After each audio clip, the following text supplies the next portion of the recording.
All right, Joe Allen. It's very good to meet you, sir. Yeah, thanks for having me here. Thank you for being on the podcast. Thank you for agreeing to it. So, first of all, tell me a little bit about yourself. My name is Joe Allen, and I'm running for Prosecuting Attorney in Taney County this year. I first came to Taney County in 1986 when I was in third grade. Split my time between here and Mansfield, Missouri while I was going through school. But I went to and graduated from the College of the Ozarks in 2001, I believe. It's been so long ago. And then I went to law school in Oklahoma City, and then I came back here and have been practicing law here since 2005. Okay. Tell me a little bit about your growing up. I mean, what do you remember from the area? You were, 8, I guess, moving here. Yeah. Where did you move from, if you don't mind me asking? Yeah, so I was born in Mansfield, Missouri. It's about 45 minutes east of Springfield on Highway 60. It's the home of Lori Ingalls Wilder, where she wrote the Little House books. I actually have family members who have since passed, but family members who lived when Laura was in town and would tell me stories about Laura and seeing her and talking to her in town. So that's where I was born. I moved here when I was in third grade and stayed here through junior high and then went to high school back in Mansfield. What brought your family down here? Opportunity. Obviously, there's more jobs. So my mom got a job down here in the resort industry. She was a hard worker. She worked in laundry, security at different resorts. It was just my mom and I growing up, so she had to work a lot, and she actually many times had two jobs. So I can remember her working at the resort during the day and then working at McDonald's in Branson West in the evening. And it was like that throughout a lot of my childhood. She was always a great mother to me, but also had to work a lot. Yeah. So was your father in the picture? So my father was killed when I was 6 months old in a car accident. And my mom was left to raise my brother and sister, who were teenagers at the time, and myself, who was 6 months old at the time. And she worked hard all of her life. She's still alive. She just retired now. Sure. But she worked hard all of those years while I was growing up to make sure we had what we needed. We didn't have a lot of luxuries, but I always had everything I needed, and that was because of her hard work. And that really helped develop who I became, my ability to be determined and work hard to get ahead and to provide a great life for myself and my family. So I give her a ton of credit for the way that she raised me and the example that she made while I was developing and seeing her work so hard. Sure. Yeah. Tell me about growing up in school, and what did you enjoy when you were in school? I was an athlete, and I played. Gosh, I started playing t-ball when I was in third grade, and played baseball and basketball all through college. Actually, I played basketball for 2 years, and then I played baseball for 4 years in college, and my degree was in physical education. I was planning to become a coach. And then when I finished my eligibility in college, when I stopped playing, I kind of lost interest in coaching. I realized something about myself that I just wanted to play. I didn't necessarily want to coach. So I thought, Sure. Oh my goodness, what am I going to do with my life now? And I kind of decided just overnight to to try to go to law school. I had never thought about being an attorney my whole life, never even once considered it. I mean, what was the driver for that? Was there a teacher you looked up to that was a lawyer or I something? met someone actually who was in law school, and we spent about an hour or so talking about it. And I went out the next morning and bought my LSAT study book. And I was like, there was a professor, Dr. Eduardo Cuico at College of the Ozarks. And I had heard that he was the guy, if you wanted to get into law school, he was the guy to talk to. Yeah. He walked around the top of the gym at C of O every day. And so I knew where I could find him. I went up there. He was in the middle of his walk. I said, "Hey, my name's Joe. I want to go to law school." He immediately stopped what he was doing, took me to his office, and we started making plans on how I could get into law school. So, I finished my physical education degree and my student teaching at C of O and got accepted into a law school and left the following year. So spent 3 years in Oklahoma City. Yeah. I worked for a law firm out there, and then during the summers, I came back and I got a job with Matt Selby at the Stone County Prosecutor's Office. Okay. There's an avenue in Missouri where after 60 hours of law school credit, you can become a licensed legal intern, or at least that's what the requirement was back then. So I got my legal intern's license, went to work for Matt Selby, and actually started doing work in the courtroom, litigating while I was still in law school. Tell me about Matt Selby. I mean, he was a bit before my time. I don't really know much about him. Well, so he's still a judge. I believe this will be his last term as a judge. I think he's aging out. And he was the Stone County prosecutor for years. One of the most talented litigators I've ever seen in the courtroom.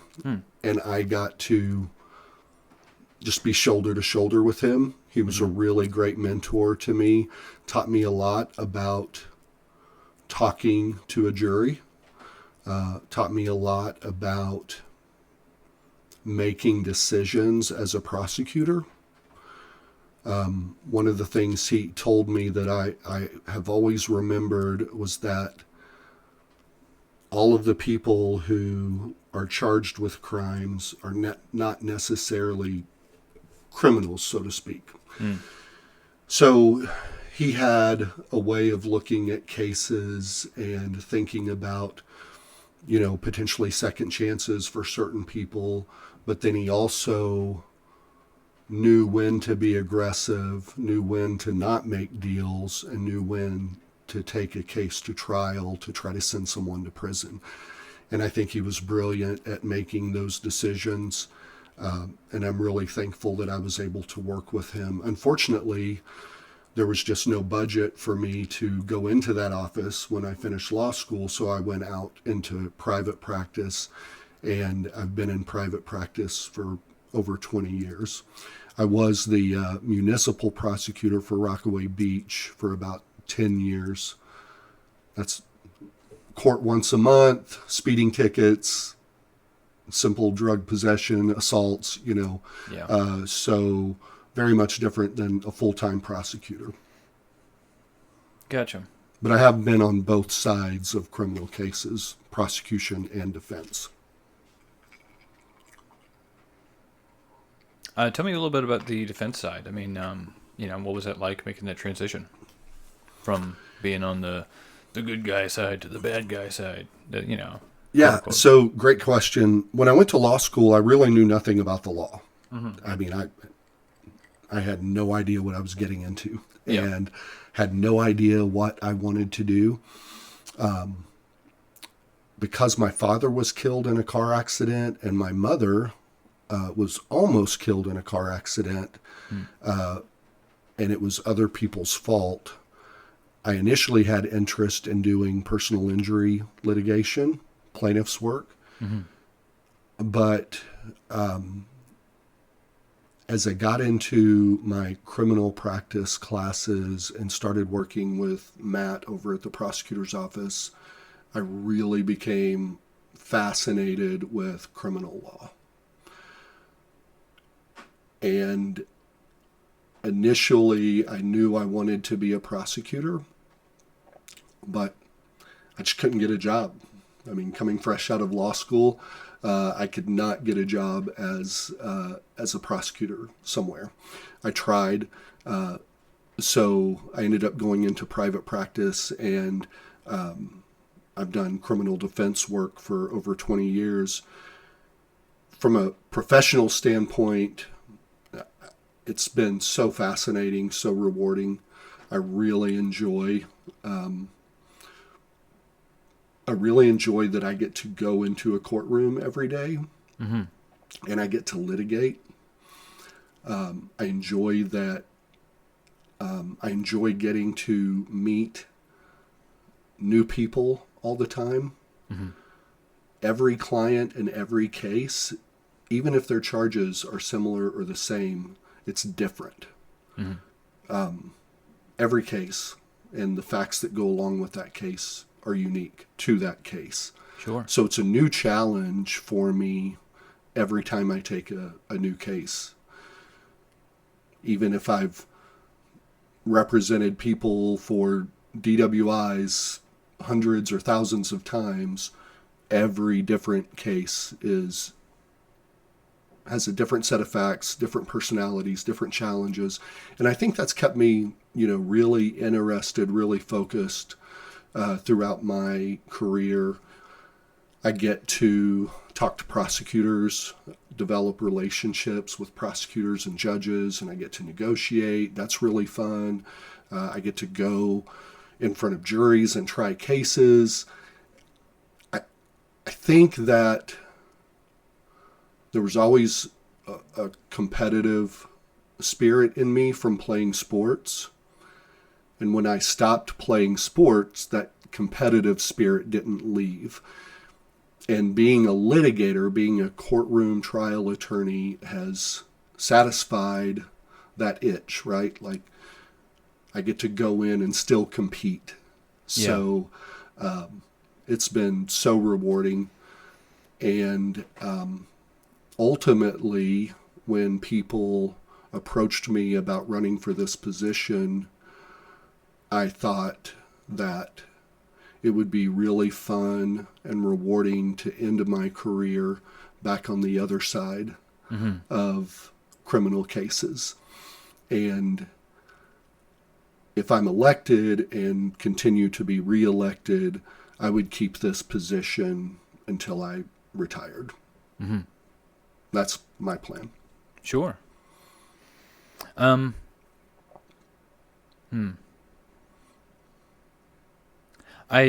curious to know. This is a bit off topic, but I kind of wanted to get to know you more personally first. I'm kind of curious about your tattoo. What your tattoos are. What are I find it interesting when somebody is feels so strongly about something they want it on their body forever. Yes. So yeah. Tell me about it. Yeah, great question. And so many people are curious about the tattoos.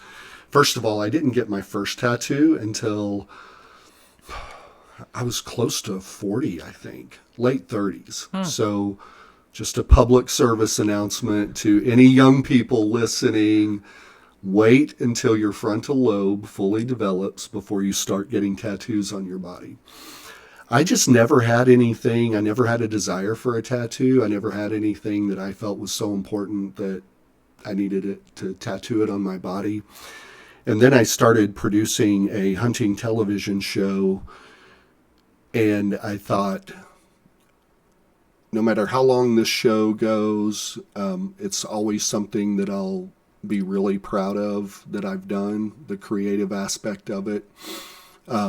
And so my very first tattoo was our show's logo, which is the fist and arrow here. Mm-hmm. Nice. And I actually became really good friends with the person who did this first tattoo, and he's still a dear friend of mine, Dylan Sims. He's a local tattoo artist, and he's done every single tattoo I've done. So we continued on this arm with we made it a hunting arm. So all of the different types of animals that I've hunted with a bow and arrow, I slowly started to fill up my arm with those different animals. Yeah. And then we have a film strip here because we filmed all of our hunts. So yeah, this is my hunting arm. And then on my left arm, I just call it my charm bracelet arm. It's a little bit of everything. I have the chemical compound for caffeine. I was wondering if that was caffeine. Yeah, I couldn't yeah. quite tell. Yeah. Yeah, I really like caffeine.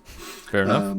I fell out of a tree stand. Well, I didn't fall out of a tree stand. I fell out of a tree while I was hanging a tree stand in 2016 and had some pretty major injuries.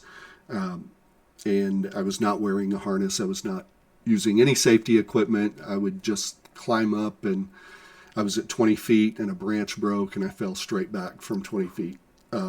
So my wrist was put back together with plates and screws.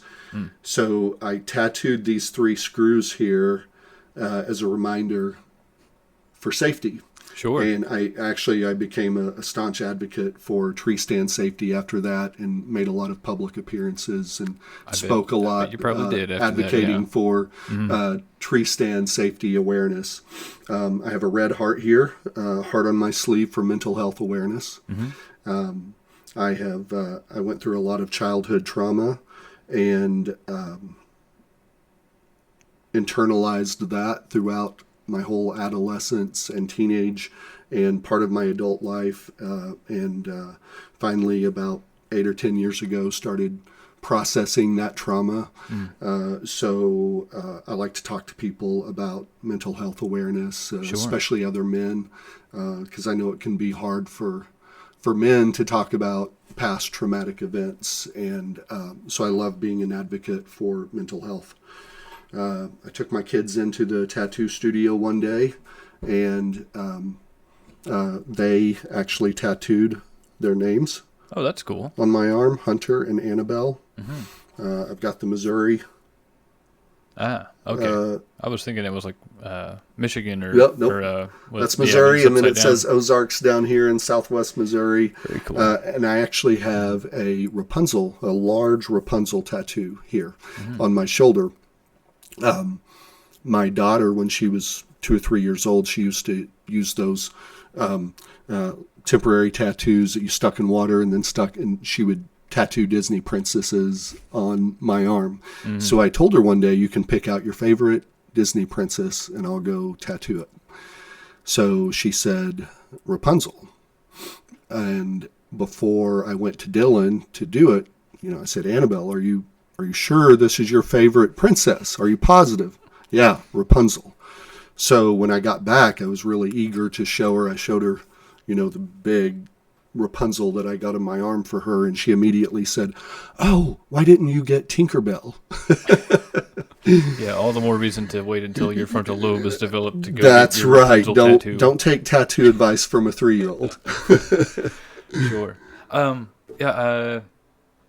Tell me a little bit about your. Well, I was going to say the hunting show, but I guess before that, like what got you into hunting? Because I don't imagine it was your single mother working 2 jobs that took you out in the woods for the first time. No, I actually I didn't start hunting until I finished with law school, and I had a friend. We were just hanging out, running around, playing golf, and in August of 2005, he said, "Hey, bow season's coming up in about a month. Do you want to go hunting with me and my brothers?" And so he got me set up with a bow and arrow and started shooting. And compound or traditional? Back then I was using a compound bow, and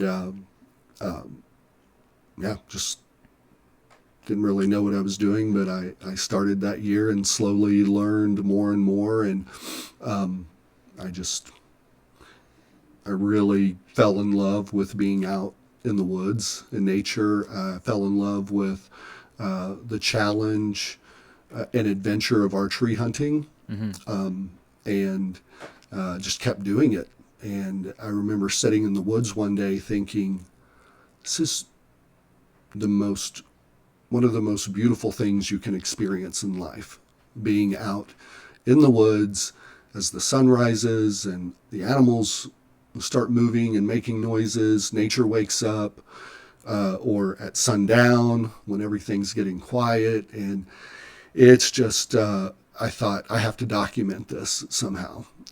So I started bringing a camera and taking pictures, taking little videos. I was posting on social media, and this is in what year? This would have been around 2006, 7, yeah, very 2008. early adoption for YouTube for sure. Yeah, for sure. I mean, YouTube was kind of a new thing back then. And then I actually met a producer from the Pursuit channel and was invited to be on his show. So I was on a couple of different shows for a couple of years, and then decided to start producing my own. So we were on the Pursuit channel, I think, for 4 years, and then we started streaming, and we're still up on Amazon Prime Video. And we what is the show called again? You said HuntCo. So the Hunt Company. The Hunt Company. But it's searchable as HuntCo, HUNTCO, and we actually kind of went the flip-flopped. We didn't start with YouTube, but we kind of ended with YouTube. So we started on nonlinear cable television through the Pursuit channel, and then decided to start streaming, and went to Amazon Prime Video, and then eventually started uploading stuff to YouTube just to make sure anybody who didn't have access otherwise could access it through YouTube. And I stopped doing that about 3 or 4 years ago. But it was a really good run, and it was a lot of fun. It was cool to have this creative outlet. I taught myself about cameras and audiovisual and editing. I actually edited the first season of our series, and so I think we produced 8 total seasons of our own show.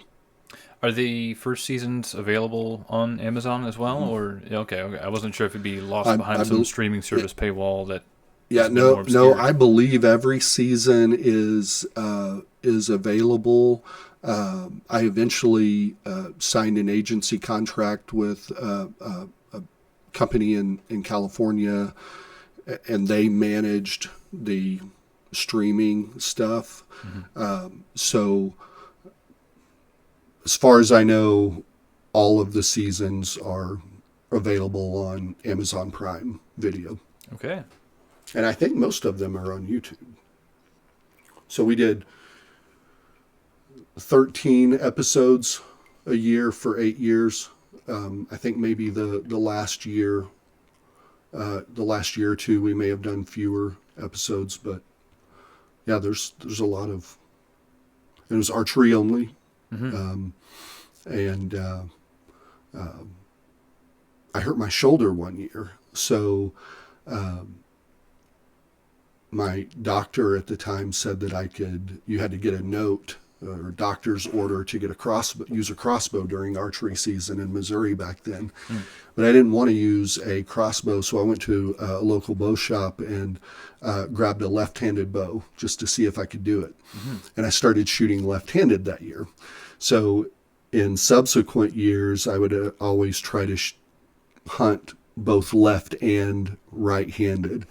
So there's some episodes where people will say, Are you left-handed or right-handed? Because I thought I saw you shoot right-handed, and then on another episode I thought you were shooting left-handed. So yeah, I would, during turkey season every year, I would always try to take a bird left-handed and right-handed. Very neat. Yeah. Very neat. So yeah, that was a great season of my life. That was a lot of fun. I still was a full-time practicing attorney. I mean, it was more of a wasn't quite enough money to worth quitting your job over. No, no, for sure. Yeah. It was a passion project, and Sure. a very glorified hobby. Yeah. Before we get off the topic of hunting, I don't know, what's your most interesting hunting story, I guess? Two of them really, I can't pick one over the other. Sure. I got time. Tell them both. And they both happened on complete opposite sides of the country. One was a do-it-yourself, walk-in public land Roosevelt elk hunt in Oregon. What is a Roosevelt elk hunt? So in America, you have Rocky Mountain elk and Roosevelt elk. So if you go to Colorado, those elk are Rocky Mountain elk. Gotcha. If you go to the Northwest, the Pacific Northwest, Yeah. that's the range for Roosevelt elk. So, yeah, they're a little bit different in size. I think they act very different. But yeah, so we were in the Tillamook National Forest, right on the coast. I could see the ocean from the mountain where we were hunting. And we were on a 9-day hunt. And I think it was on the 6th day, we spotted a really big bull on another ridge at about 8:30 in the morning. We stalked it and got to that elk at, I think, 1:30 in the afternoon. And I walked, and belly crawled over the next couple of hours to get from 150 yards to 72 yards. And ended up rising up on the top of a ridge and shot him from 72 yards. I was keeping track of our miles that week, and we hiked 42 miles in those 6 days. Wow. And yeah, that was really cool. It was public land, over-the-counter hunt, so there was no, we weren't hunting elk on a ranch. I mean, it was just purely do-it-yourself public land.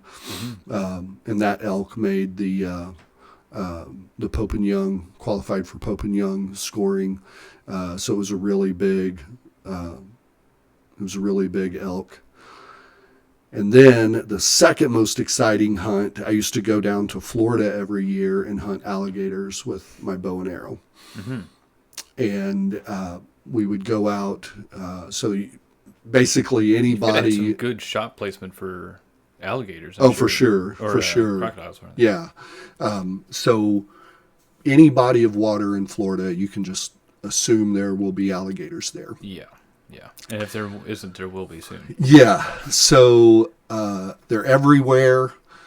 They're overpopulated. Mm-hmm. I hear the as an old joke about Louisiana gators versus Florida gators. Uh-huh. In Florida, all the people run away from the gators, whereas in Louisiana, all the gators run away from the people. Yeah. Well, I was told one year that the Department of Natural Resources in Florida counted more alligators in Florida than people. Wow. So that's how overpopulated they are. And when you get too many alligators in one body of water, they start attacking each other. Well, that's good at least. Yeah. But fortunately, Florida will give out a certain amount of alligator tags to at least try to manage the population. Sure. And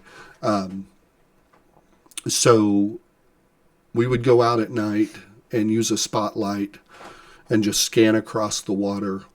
And at night, when you hit their eyes with light, they glow red. Mm-hmm. And you could kind of get an idea of the size of the alligator if you could see the distance in between their eyes. So obviously the wider distance between their eyes, the larger generally the alligator would be. Right. And in an hour, we would probably see 150 alligators. Gee whiz. So they're everywhere. Yeah. And then when we found one that we thought we might want to try to approach, you would just kill the motor, use a trolling motor, and go up to it slowly in the dark, occasionally flashing your spot just to make sure the bearing is right, and try to get up to it as close as you can, usually within 4 or 5 feet of it. Mm-hmm. Then you hit the lights, and you got to be ready to shoot as soon as you hit the lights. There's a very specific spot on the alligator that you can hit with an arrow, and it would have what's called a gator point, which is essentially like an expandable harpoon point on the arrow, with heavy line attached to the arrow that's then attached to the bow. So once you hit it with the arrow, you would just kind of let the alligator go until it ran out of string or stopped, and then the real fun starts at that point. Sure. So you just start, pulling in the line, and the alligators will usually go down deep and try to get into the hydrilla or mud banks. So a lot of times you'd have to take like a potato rake and rake through the hydrilla to find your line and get down to it. But eventually they have to surface. They can only stay underwater for so long. So when they come to the surface, it's a big battle. And Sure. So you get it up close to the boat, and then hit it with a bang stick, which is like a spear with a round of ammunition at the end of it. Mm-hmm. And that typically won't kill the alligator. It just incapacitates it. Yeah. So at that point, you pull it up to the boat. One person has a gaff. The other person has a roll of electrical tape. Grab the mouth, tape it, pull it into the boat, and then finish it off in the boat. And So tell me, how big was this biggest gator you got? I think the biggest one was around 7 foot. It's pretty good size. We would. I was there every year I went down. I was there just for a few days, so it was very limited time. I couldn't hunt all season for the monster trophy. What area of Florida was it? So generally we hunted around Orlando. Okay.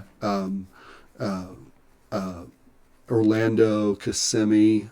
I mean, it was very much an urban area, and all of the lakes that surround. Yeah. Definitely where the population could really use some controlling. Yeah. I think it was the year after the little boy was attacked and killed at Disney. Jeez. I hunted the lake that spills into the Disney resort area. So I hunted very near where he was unfortunately killed.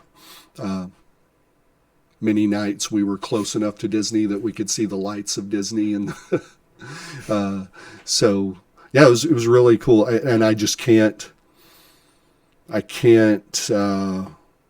pick which one was more exciting, the elk hunt or the alligator hunts. They were both really memorable and fun to do. Very interesting. Let me jump back to one of your other tattoos, your heart on your sleeve. Yeah.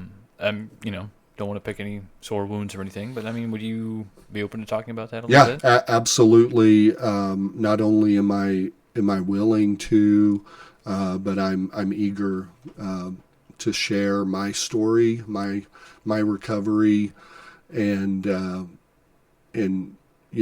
with the hope that other people hear my story and maybe say, okay, well, maybe I should start processing my own trauma. Sure. Yeah. So, I started getting sexually abused when I was about 5 years old, and that went on throughout most of my childhood. Then when I was in 6th grade, I was sexually abused by a teacher. And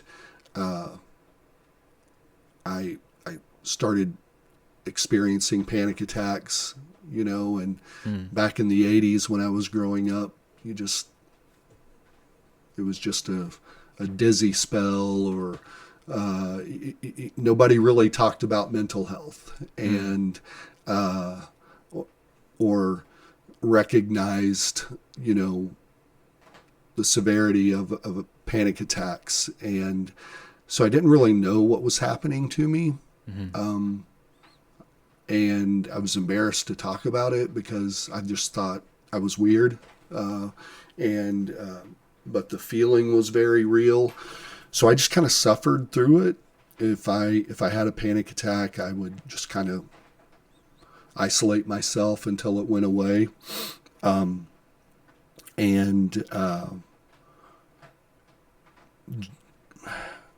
Experienced a lot of death in my family when I was young. Sure. My mom and I were in a really bad car accident, and she was almost killed.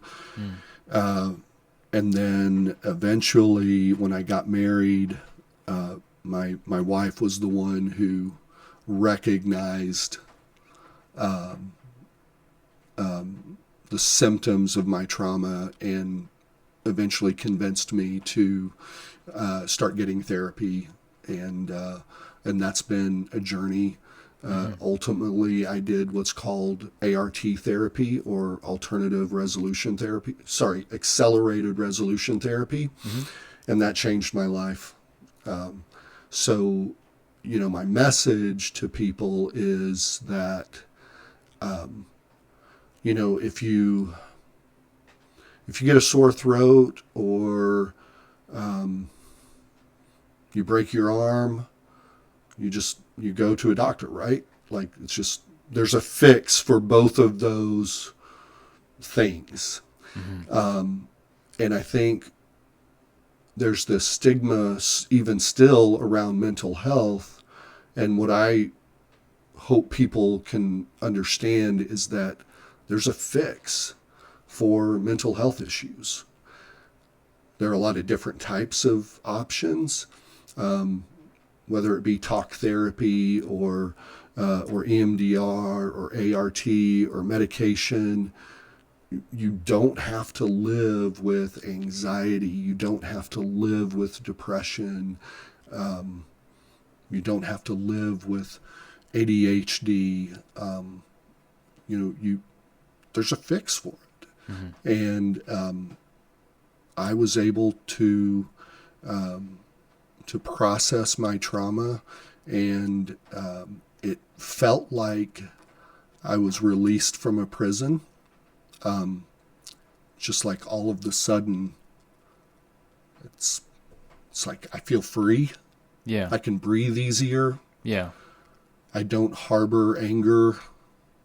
When I do get angry, it doesn't sit with me. I'm angry for a little bit, and then I get over it. I don't make the people around me miserable when I'm struggling. It's really changed my life, and I hope that other people will hear this and realize that there's a fix to it. Sure. It's a condition, an illness, whatever you want to call it, just like a common head cold is, or a headache. And there's a remedy to it. You don't have to live with it. Do you mind if I ask about what happened to your abuser? Did they just get away with it? Both of them got away with it. Both of them? Yeah. Yeah. Each. So, were they ever caught with subsequent victims? No. I imagine they're probably dead and gone now, but no, they're both alive. They both exist, and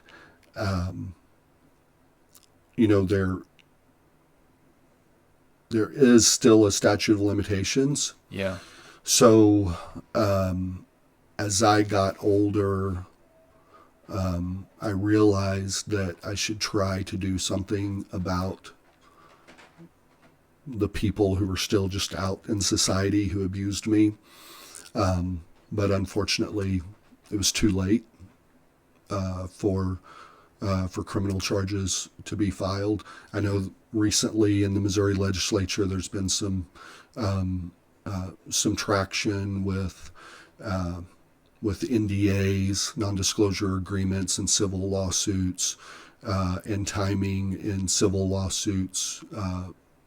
But there's still more work that needs to be done legislatively for victims that realize later on in life their trauma.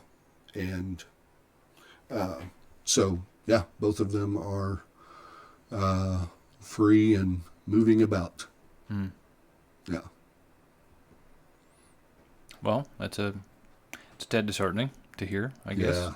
But, yeah. I yeah. wish I can understand why I didn't. Yeah. I can understand why other victims don't come forward sooner. For a lot of different reasons. I mean, I was a kid and I was a boy. Yeah. It's embarrassing. Yeah. You know, I just wanted to hang out with my friends and be popular. I didn't want to come out in public and come forward about being molested Yeah. by another man. Yeah. That's embarrassing. So, and then, you know, as I grew into an adult, I think, I'm okay.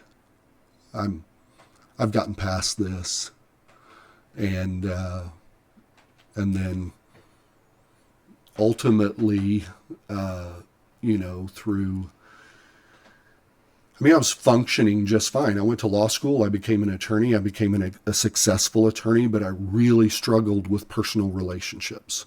Yeah. I was a really horrible husband for a long time. And so you start to realize, well, maybe I'm not past this. Maybe I do need to get help. But I don't know, at least in my experience, from the time I was a child all the way up until the time I was in my 30s, I didn't want to talk about it, you know? So I can understand why people don't come forward. I can understand why a lot of abusers never get prosecuted and get away with it. I don't blame people for not wanting to come forward. But I think we've seen in our society much less of a stigma with mental health, much less of a stigma with victimization, and I'm hoping that mindset continues to grow, and that's why I talk about it. You know, if I can reach some people who are quiet victims, so to speak, and encourage people to maybe think about their own trauma and their own abusers and develop the bravery to come out and do something about it, then so be it. I would love to encourage other people, so that's why I tell my story. Mm-hmm. Yeah. Jumping off that, you know, a lot of people get away with a lot of crime. It's unfortunate, but that is the way that things are. And, you know, frankly, it would be better to have 9 out of 10 people that are guilty go free rather than have one innocent person convicted.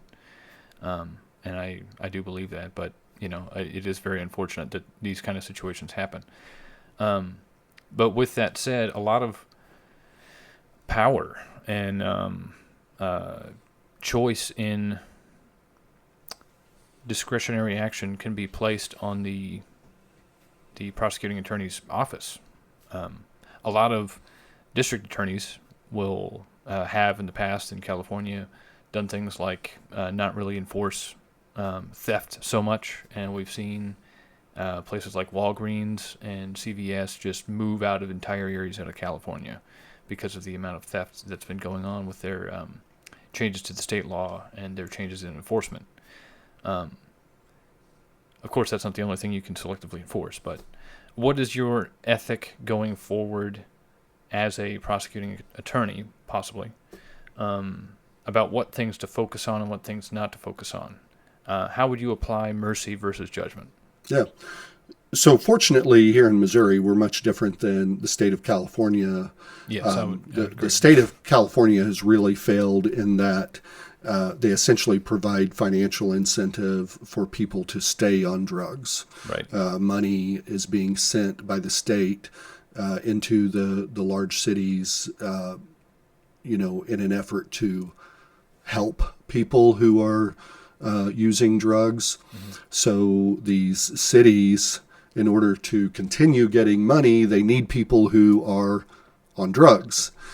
So, that's why you see what you've seen over the past 10 years or so in San Francisco. I mean, they've essentially lost their whole downtown in San Francisco because of the liberal political agenda funneling money into these cities. So there's no motivation for law enforcement there to try to stop people from being on the streets selling and using and manufacturing drugs. And I'll start on the topic of drugs as a platform. If I'm elected as prosecutor, so I've been here since 1986. Yeah. And I've seen, the use and abuse of methamphetamine and many other drugs, obviously, that pass through our community. And when I decided to run for the position of prosecutor, I needed a motivation, and I thought long and hard about, if I do become the prosecutor, what can I do to improve the community? Because that's what it is, right? You're a public servant. So I had to ask myself, what can I do as a prosecutor to better our community? And what I quickly realized was that if I can attack the drug problem at the top of the food chain, then I think that I can cause a cascade effect that will result in less crime all across the board. You feel like drugs are kind of the root, right? Of a lot of sure. Yeah, yeah. I'm sure drugs drive theft for sure. Yeah. And you talked about mercy. Yeah. So what I'm interested in is working with law enforcement to hunt down the people who are manufacturing and distributing drugs. Mm-hmm. As a prosecutor, that's where I would have no mercy. Mm-hmm. I don't care if you're a first-time offender. If you're caught distributing large amounts of drugs or producing drugs here, then my aim will be to send you to prison. No second chances. And obviously I would have to get buy-in from the judges, because ultimately it's a judge or a jury's decision to decide on punishment. But I, as a prosecutor, would not be making plea deals on manufacturing and distribution cases. Going to the mercy part, I know that we have many people who are addicted to drugs in our community. So someone who gets caught with a drug that's a small amount and they're addicted, then I think those people deserve mercy. Mm-hmm. I think those people deserve second chances. I think those people deserve treatment. But I also want to use that opportunity to find out where the drugs are coming from. Be willing to make a plea deal with someone who is caught with a small amount. I want to use that opportunity to search and discover where these drugs are coming from. Sure. I know word travels fast in a small community, and I hope that at some point in my career as a prosecutor, the word will get out that Taney County is just not the best place to move drugs. And going back to that theory of the cascade effect, I mean, drug use causes, there's drug use is the common denominator in so many other crimes: property crimes, assaults, child abuse, sex abuse. If we can just put a dent and make progress in the movement of drugs in Taney County, then I think that we can naturally have progress in so many other crimes in our community. So, yeah, I will be very aggressive and have no mercy for people manufacturing and distributing drugs in Taney County. I now kind of want to try and ask you about your opinions about the current administration with Brad Hughes. Mm-hmm. Do you feel like he's doing a poor job concerning some of these things?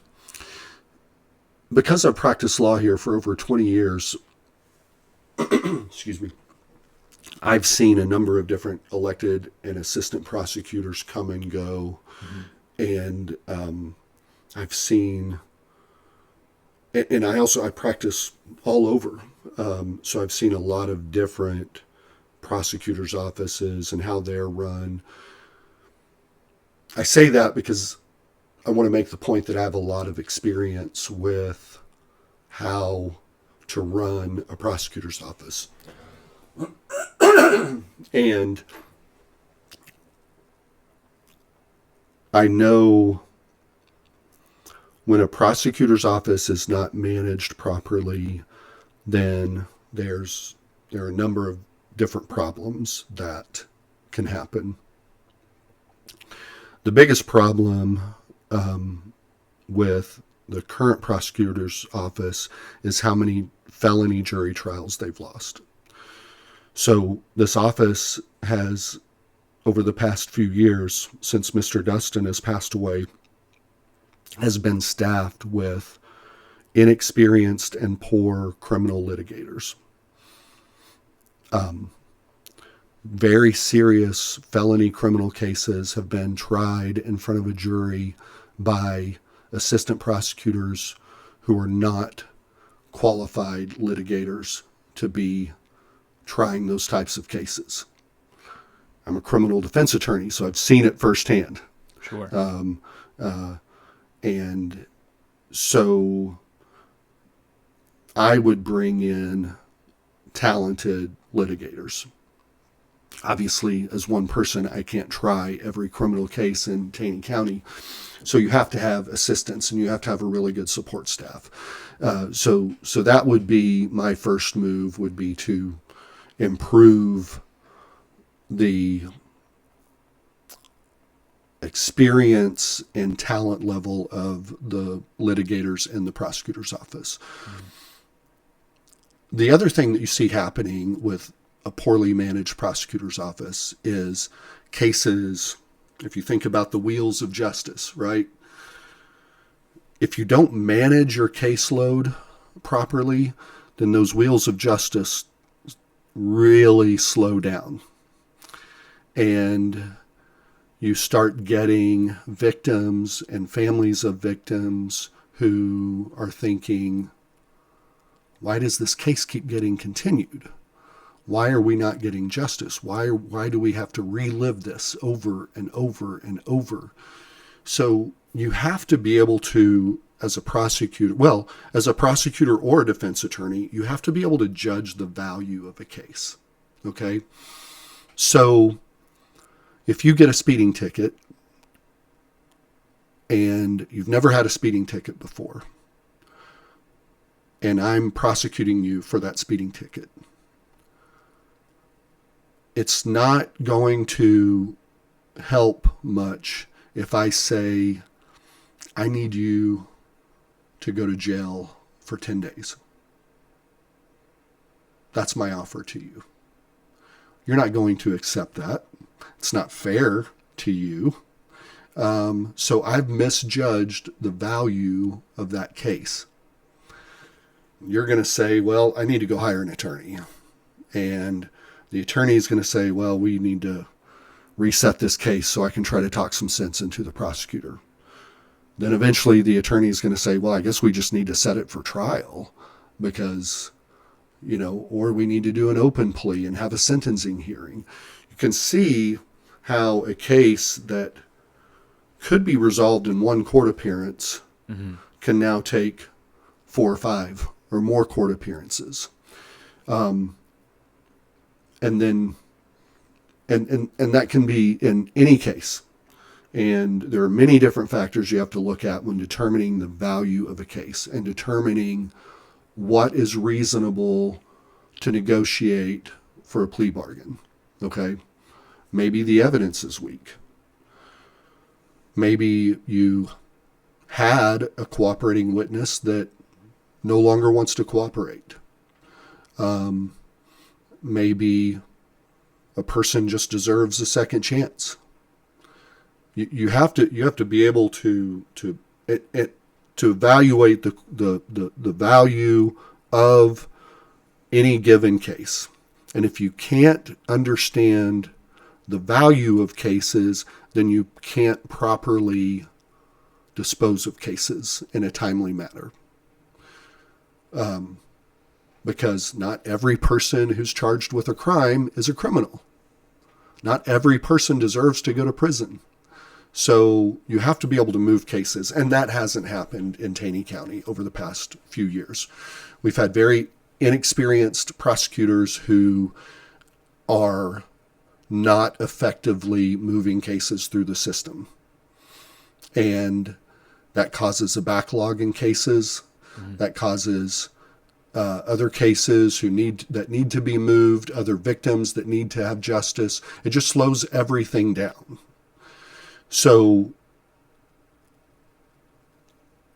what we've seen over the past few years, an example is we'll go into court and the judge will call our case and say, okay, what are we doing today?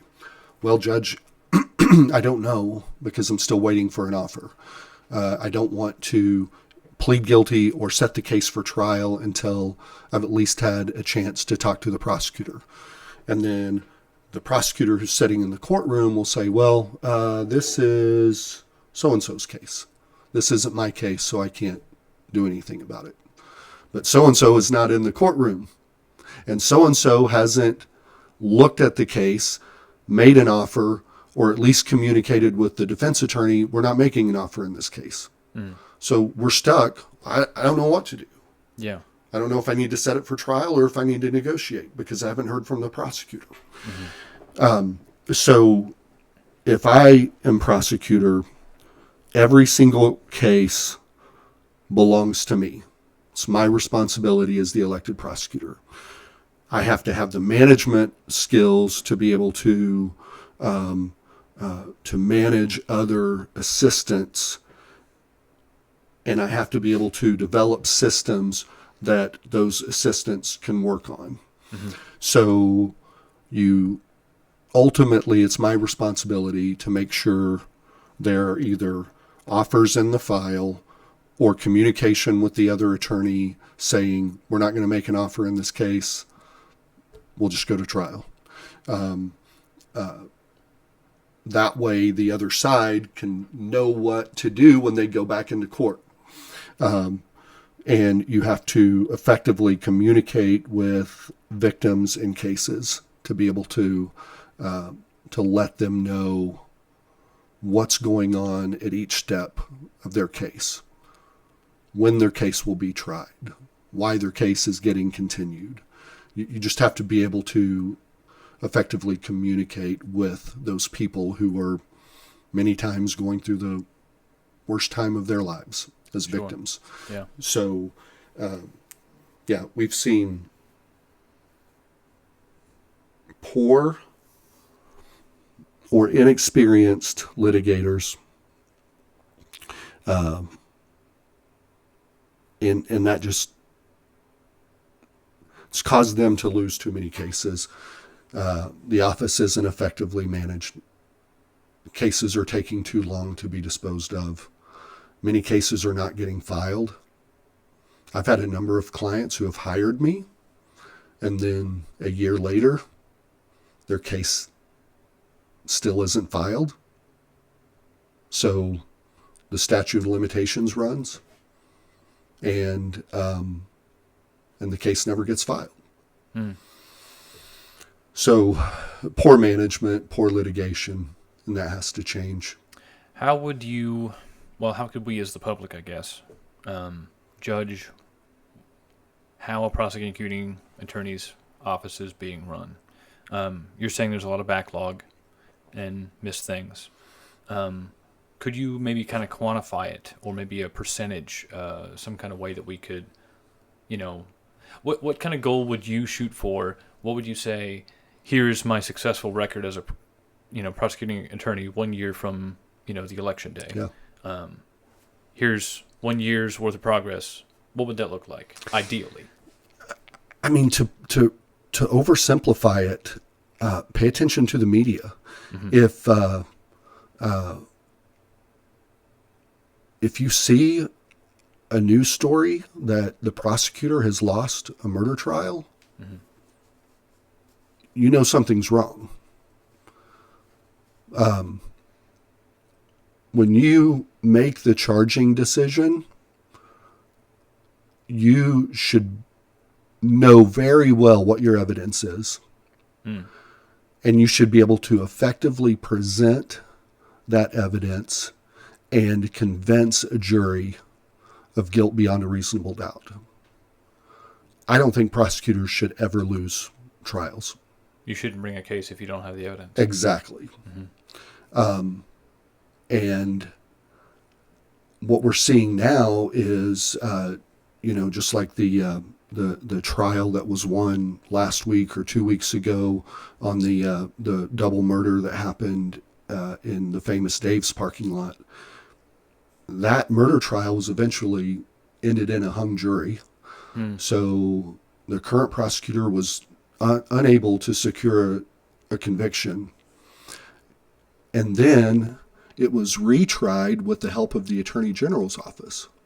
So the Attorney General's office stepped in and helped the prosecutor try this case, and they finally got a conviction. But why are we spending tax dollars? If the community elects me as a prosecutor, why should I have to go to the Attorney General's office and say, send more manpower down here to help me try this case? Sure. That's your tax money. Yeah.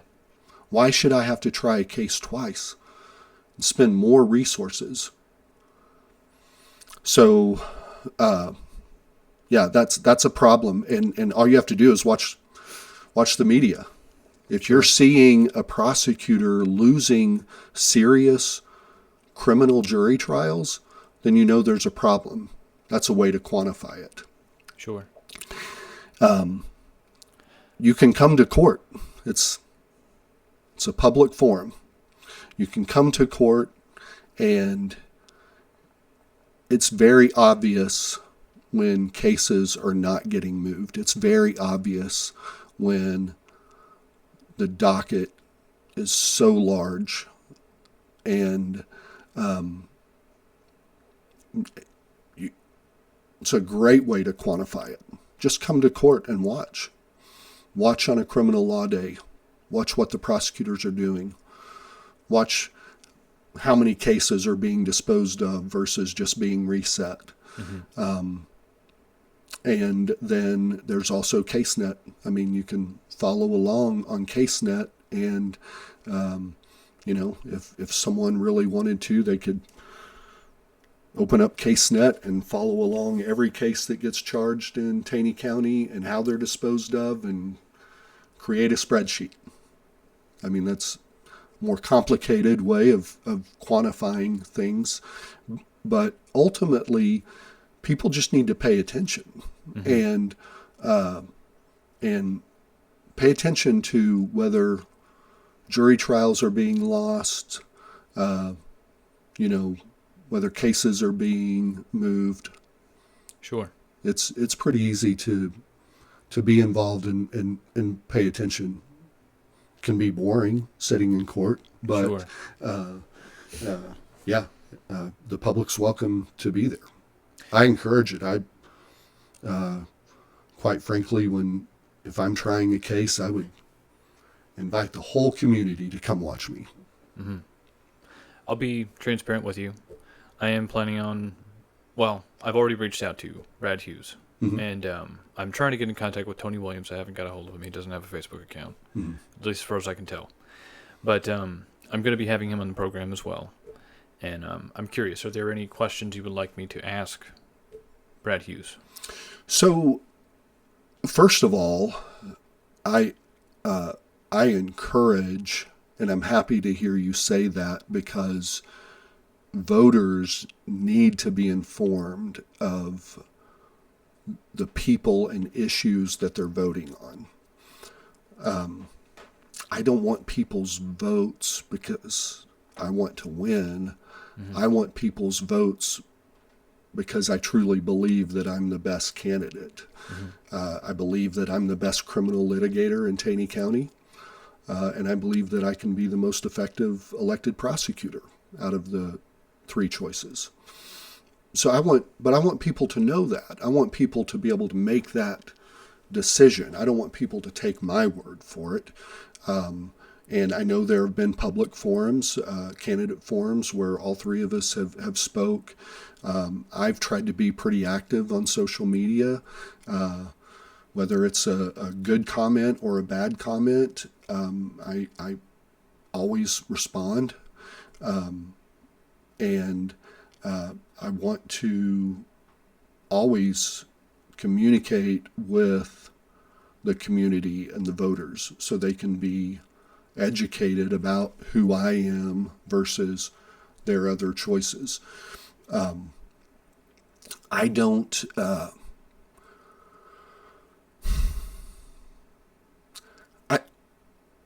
I think what I would want to know from Brad is, if he wins the election,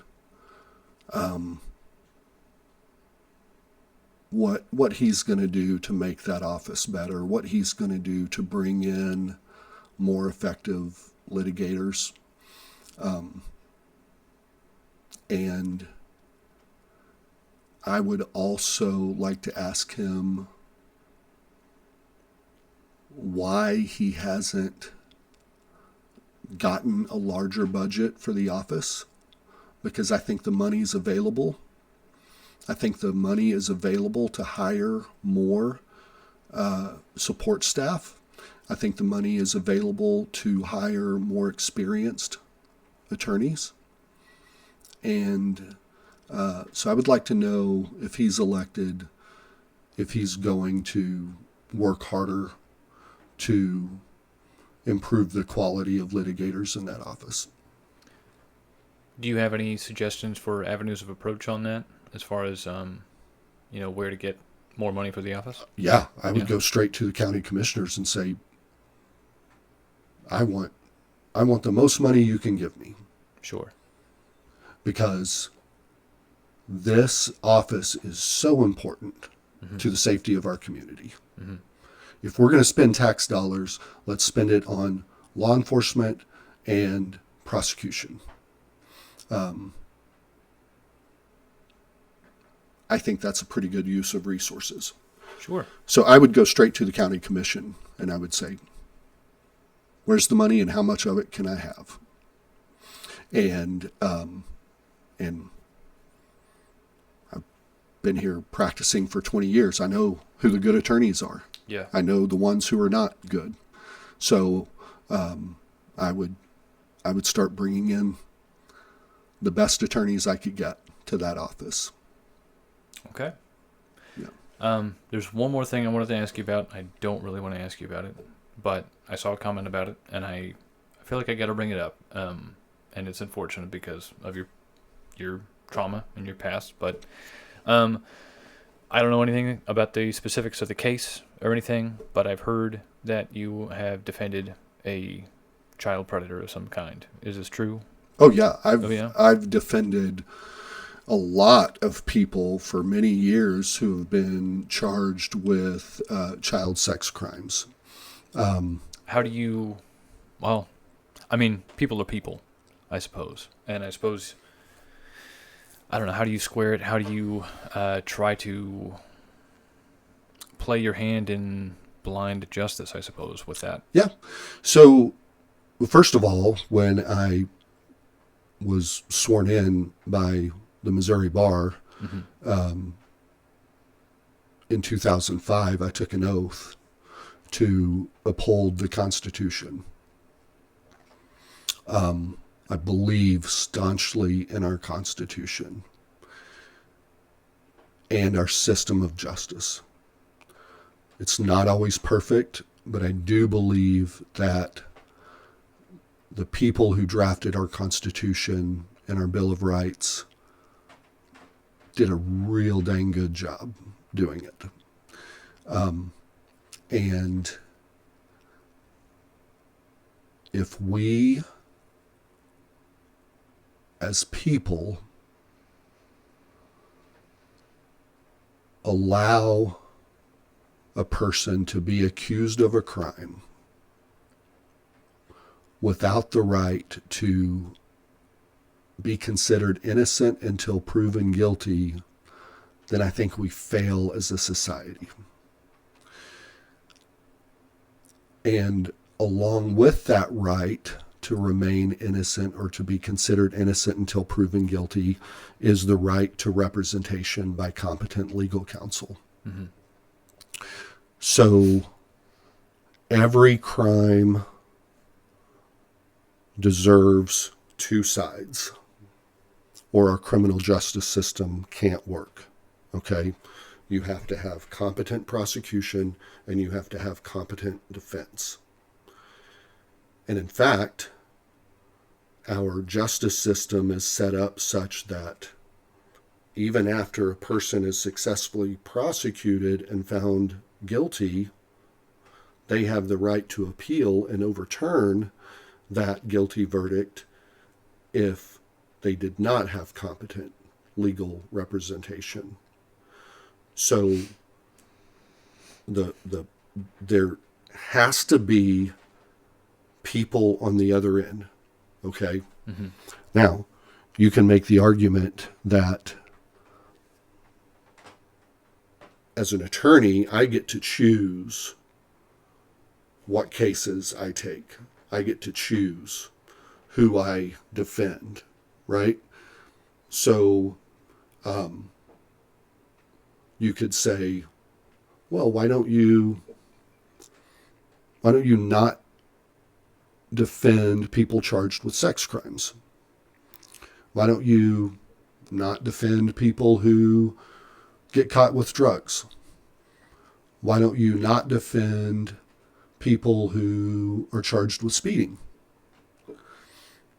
Speeders kill people every day.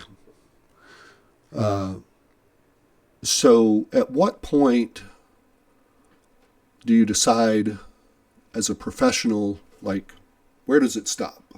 You know, where does the picking and choosing stop? And for me, I've decided, because of my love for the Constitution and our system of justice, I've decided long ago that I'm not picking and choosing. I will defend anyone charged with anything, because that's how our justice system continues to work. Mm-hmm. That's how wrongly accused and innocent people continue to have protections. I've won a lot of really serious jury trials, a lot of jury trials with people charged of very serious crimes. And I've lost them too. So that goes back to my belief in the justice system. Mm-hmm. I'm very confident. I've told you that I truly believe I'm the best criminal litigator around here. No matter how good I am, I believe that the truth is an easy thing to prove. So if I'm effectively defending someone in a jury trial who is guilty, I think that they will be found guilty no matter what I do. I believe in our justice system. Not every time. I mean, we certainly convict innocent people. Technology has allowed us, to start discovering how many innocent people we've convicted, put to death in the past. So our system isn't perfect, but it's the best system in the world that I'm proud to be a part of. And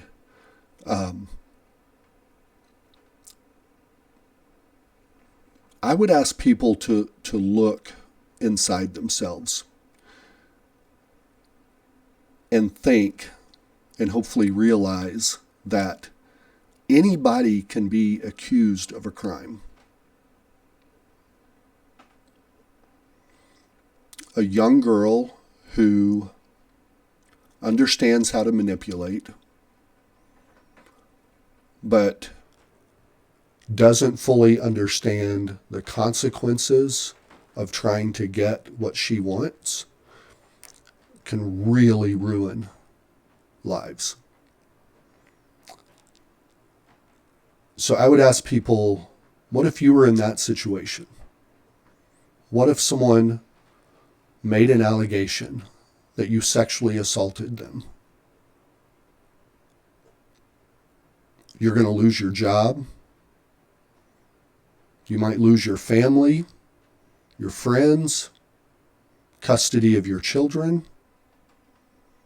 It happens. I've seen it happen to many clients in the past. Even when 2 years later they're found not guilty. That doesn't fix their lives. Right. That not guilty verdict. Their lives have already been ruined. Right. The process was the punishment. Yes. Yeah. So I would ask people to consider, if they were charged with a crime, would they want the best attorney representing them? Mm-hmm. And if they would want the best attorney representing them, why shouldn't anybody else have the best attorney representing them? Mm-hmm. So to sum it up, I really believe in our Constitution. I love what I do, and I will continue representing people without some sort of self-imposed professional limit. And I know attorneys do that, and I think it's irresponsible. I think if you become an attorney, you should be able to stomach it and actively participate in our justice system and what our Constitution gives us. I think I said one more thing the last time I asked that last question, but I thought of one more thing I wanted to mention to you regarding technology and how it is being used. There's quite an uproar about flock cameras, as I'm sure you're aware. What are your opinions on them? Yeah, it's a double-edged sword, and we have to consider privacy versus protection. Right. I'm kind of curious, in your opinion, does the concept of flock cameras, a network of cameras being stitched together, not just an individual camera that anyone can go. I say anyone. The law enforcement could go subpoena and obtain the footage as evidence for a case, rather, but a whole network that's already stitched together that can track an individual across multiple counties, across multiple states, with AI that's searchable. Yeah. That is retained for 31 days at minimum. Is that kind of a system something that the Fourth Amendment should protect against? Or rather, I guess let's maybe legally, does it protect against that? Do we actually even really have a right to privacy in the Fourth Amendment? It's not explicit if we have one. Of course, that was used in favor of Roe v. Wade, but and against that was eventually ruled against. But is it actually illegal to use these things according to the Fourth Amendment? And ought these things to be? Should they be able to be used, even if it is? Yeah, so that's a great question, and it's a question that certainly needs to be explored, and I think it will continue to be explored by attorneys who are filing appeals and appellate courts who are making decisions. So it kind of goes to that saying, just because you can, should you? Right. So let's presume the Fourth Amendment allows it. But should we? Well, it seems like a really great tool if we're catching bad guys. But to what detriment? And what kind of slippery slope are we going down? All right. So again, assuming the Fourth Amendment says that they're legal, how far do we go with them? How many more cameras do we keep putting up? Right. Currently, as I understand it, Taney County has a contract for 8 for the next 5 years. Okay. And now currently they're only on main roads. I know there's one go in and out of Rockaway on the 176 loop, and there's one at the end of F Highway, towards the end of F Highway, across from the VP station, tracking everybody going in and out of the OCAC apartments there. There's more around. I don't need to. So I'm going to get nerdy on you. Yeah. What we need to, the question becomes, what does a reasonable person believe, or what can a reasonable person reasonably expect as to what's private and what's not private? Right. Okay. So your home, inside the threshold of your door, that's the most privacy. Okay. You have to have a search warrant. Yes. As a law enforcement officer to cross that threshold, right? Or one of the exceptions to the search warrant requirement. When you take your trash and you put it in a trash bin and put it on the curb, the Supreme Court has said you don't have a reasonable expectation of privacy in that trash. So law enforcement can dig through your trash, find evidence that they can use against you without a search warrant. And we already have eyes all around us. We have satellites. Right.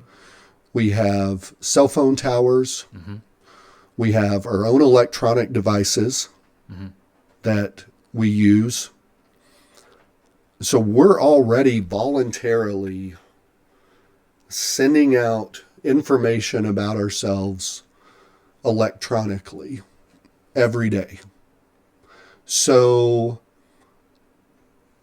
and when you exist in public as a human being, you're consenting to a certain extent to being seen in public. As parents, we tell our kids, like, hey, don't talk about this when we're out in public, right? Mm-hmm. Because there's no government oversight saying, if this family's sitting here at a restaurant, this family is not allowed to listen to what that family is saying. Mm-hmm. Okay? So if we start, the debate on cameras can go either way. Do we want the government saying, yes, we can install cameras everywhere? Or do we want the government saying, no, you can't ever look at another person out in public? So there's two extreme ends. Sure. Of it, right? I guess the question kind of is, isn't there enough data already out there that could be subpoenaed to track most anybody through your cell phone and through your other means of? But I guess I think it depends on who you ask. Sure. Yeah, okay. I suppose. If you ask a law enforcement officer trying to find a person who has committed a murder and is out on the run, mm-hmm. if you ask the family of that person who has been murdered, there's probably going to be a whole lot of support on as much data as possible. So if you ask someone like me who goes about my life without committing crimes and can function well in society, it's easy for me to say, I don't want any cameras looking at me. Mm-hmm. I'm very anti-big government. So, and that's a whole new podcast we could do later on, another time. But personally, do I like the government installing cameras out in public? No. Professionally, and as an attorney who understands how the Fourth Amendment can be argued to suit the person arguing it, mm-hmm. I understand why they're being put there. I understand that certain people have different agendas, and I don't know philosophically if I can answer the question of where does it stop? I mean, if we lived in a utopia, we wouldn't need cameras, right? Everyone would just exist. Mm. Everyone would get along. Everyone would keep their hands to themselves. But unfortunately, we don't.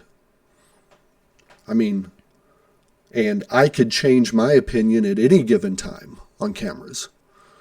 If my daughter was abducted, I would, at least in the days following that, I would be extremely supportive of cameras everywhere, right? Yeah. But right now, today, I don't like it.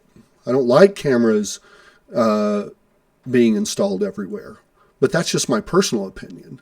I think the Fourth Amendment allows them, because when you drive on a public street, when you drive through a stoplight, you don't have a reasonable expectation of privacy when you're out in public. Sure.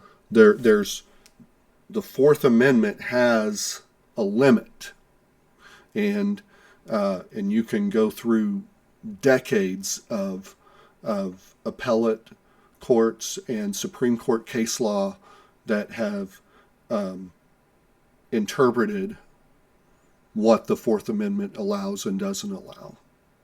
So from a purely academic standpoint, I think that law enforcement can absolutely film people. I think law enforcement can subpoena data from your devices. Because once you send it, send it out in the air, right, the Fourth Amendment doesn't protect it anymore. Right. No different than once you take your trash from inside the threshold of your front door out to the curb, the Fourth Amendment doesn't protect that trash, your expectation of privacy in that trash anymore. Right. Okay? So again, from an academic standpoint, I don't think that the current use of flock cameras violates the Fourth Amendment. Not saying I agree Right. with that personally, but that's my academic opinion. Sure. But let's go back to what I said originally and what you said. Ought you or ought you not? Yeah. As a society, Are we better for as it? a personal choice, just because you can do something, should you? Yeah. And everybody's going to have their own opinion about that. As a prosecutor, I mean, if you'll allow me to connect it to what I'm trying to do in as a political candidate, as a prosecutor, I want to use every resource available to me. If I'm prosecuting a crime, then it's not my decision to say we're putting up flock cameras. Okay? Yeah. But if they're there, and if the current state of the law and the interpretation of the law allows them to be there, then dang right I'm going to use every resource that I can get my hands on legally to successfully prosecute cases. Sure. Yeah. Well, I guess that's really all the questions I had for you anyway. And we are pretty close to, if not past, the 2-hour mark. It's been a pleasure talking with you, Joe Allen. Thank you so much for what you do. I think it's brilliant to be able to talk to and produce media that other people can watch so that they can become more informed. So what you're doing should be applauded, and I certainly appreciate you bringing me here and letting people see what I have to say. Well, thank you. I really appreciate that. Yeah. We'll be getting this out as quick as we can.